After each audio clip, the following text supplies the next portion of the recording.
This is week 5 of my 60-second video series, and today we're making Bananas Brûlée. Let's get started. Right here I've got a banana, which I am gonna try and cut in half. And you're halfway done. Now I know you can use a regular brulee torch, but where's the fun in that?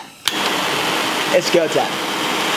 The phone rang while that one got done, so I'm gonna demonstrate that again. So, once you have your fire of choice, all you have to do is just go back and forth on the banana slice like so, as close as you can without burning yourself. And you'll see the sugar slowly start to caramelize. Just back and forth.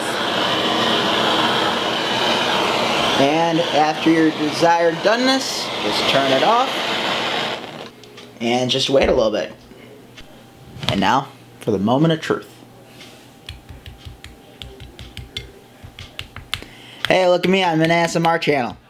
Oh wait. Hey, look at me, I'm an ASMR channel. Remember, I have a new video that should be out at 8:45 Chicago time today.